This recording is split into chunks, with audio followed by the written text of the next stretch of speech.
All right, let's dive in. Today, we're going to venture deep inside the brain. I mean, way past the folded cortex and into the subcortical motor system. Our goal here is to build a really detailed university-level understanding of the basal ganglia. This is the incredibly sophisticated network of nuclei that's responsible for planning, programming, and ultimately permitting every single move we make. So here's our roadmap. We're going to start by just identifying the key anatomical players. Then, and this is important, we'll establish the three fundamental rules that govern how they all talk to each other. Once we have that foundation, we'll build the go and no-go pathways piece by piece. After that, we'll bring in dopamine, which acts as the system's master modulator. And finally, we'll see exactly what happens when this intricate circuit fails in Parkinson's disease.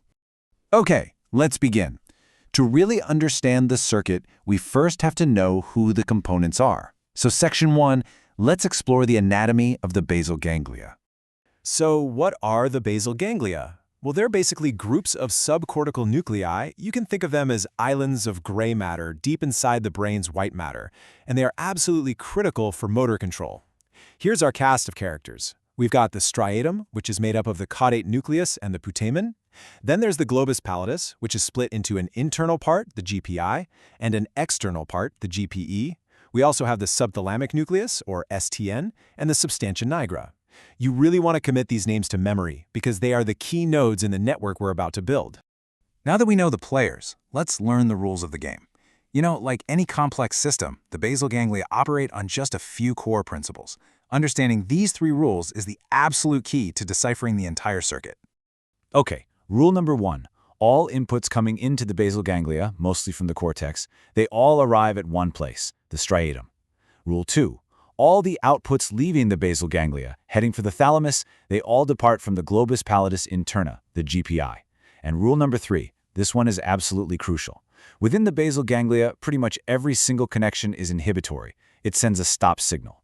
The one single exception to this rule is the pathway from the subthalamic nucleus. That one is excitatory. It sends a go signal.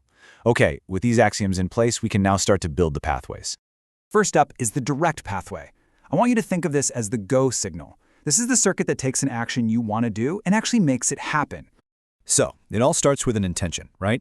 The cortex decides, I want to move, and it sends this powerful, excitatory go signal straight to the striatum, which is, remember, the input station for the whole system. Okay, now the striatum, having just been activated, does its job. And if you remember, rule number 3, its connection to the globus pallidus interna has to be inhibitory. So the striatum fires, and it sends a stop signal to the GPI. Now this is maybe the most important concept for understanding this whole thing. You have to realize that the GPI, our output nucleus, is what we call tonically active. That means, by default, it is constantly firing, sending a perpetual stop signal to the thalamus. Just think of it as a powerful brake on movement that is always engaged, preventing you from making unwanted moves. So what's the result of all this? When the striatum inhibits the GPI, it's inhibiting an inhibitor. It's basically telling the brake to stop braking.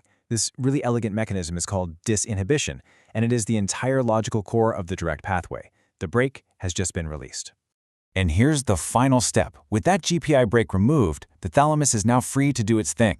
It fires a strong excitatory signal right back up to the motor cortex, and this creates a positive feedback loop that facilitates and carries out the movement you wanted to make in the first place.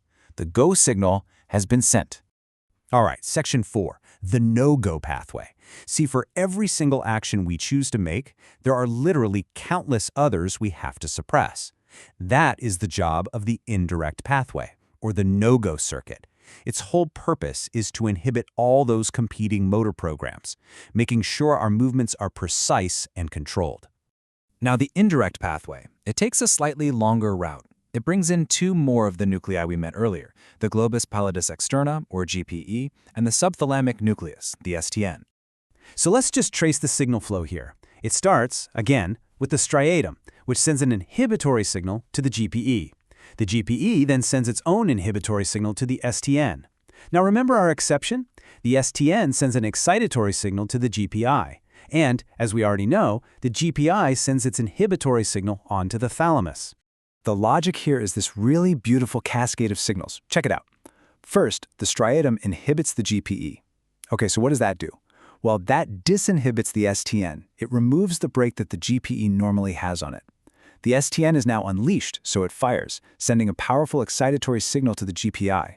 The result? This action actually strengthens the GPI's normal braking action on the thalamus. It's like slamming on the brakes for any competing movements. So, let's just put it all together for a second. The direct pathway, our GO pathway, the net result is disinhibition of the thalamus, which stimulates the cortex and facilitates movement. The indirect pathway, our no-go pathway, results in excitation of the GPI, which strengthens inhibition on the thalamus and suppresses movement. It's a perfect push-pull system, isn't it? So now we have a system with an accelerator and a brake. But what decides when to press each pedal? This is where our last major player comes in: dopamine. It acts as the master modulator, kind of like a supercharger for the entire system. Which of course leads to the obvious question, right? In this constant tug-of-war between go and no-go, how does the brain actually tip the scales to get a voluntary action started? Well, the answer lies in the substantia nigra and its release of dopamine. The real genius of dopamine is its dual action mechanism. See, the neurons in the striatum have two different types of dopamine receptors. The cells in the GO pathway have what are called D1 receptors, and these are excitatory. So when dopamine hits them, it enhances the GO signal. But the cells of the no-GO pathway have D2 receptors, and these are inhibitory. So when dopamine binds to them, it suppresses the no-GO signal. And this just brilliantly illustrates its function.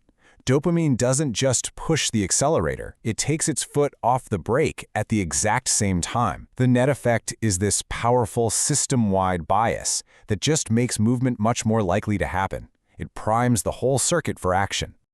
So, now that we've built this incredibly intricate circuit, we can use our model to understand with real precision what happens when it breaks. Section 6. The pathology of Parkinson's disease. The core problem in Parkinson's disease is the progressive death of those dopamine-producing neurons we just talked about in the substantia nigra. The consequence is simple, but it's catastrophic. The dopamine supercharger is basically unplugged from the circuit. Without dopamine there to boost the GO pathway and suppress the no-GO pathway, the whole balance just tips dramatically. The GO pathway becomes underactive, and the no-GO pathway, now totally free from dopamine's inhibition, becomes overactive. That brake that the GPI puts on the thalamus is now pathologically slammed on. The clinical result is a condition called bradykinesia, a poverty of movement, a profound slowness, and an incredible difficulty initiating any action. The entire system is effectively silenced. And that brings us to a final, really provocative thought. We've just seen exactly how losing that dopamine supercharger leads to a hypokinetic disorder, a lack of movement. So the critical question to think about then is, what would the inverse look like? What happens in disorders where this exact same system is pathologically overactive, where the brake on the thalamus fails and unwanted movements can no longer be suppressed? This framework lets us start to understand a whole other class of hyperkinetic diseases,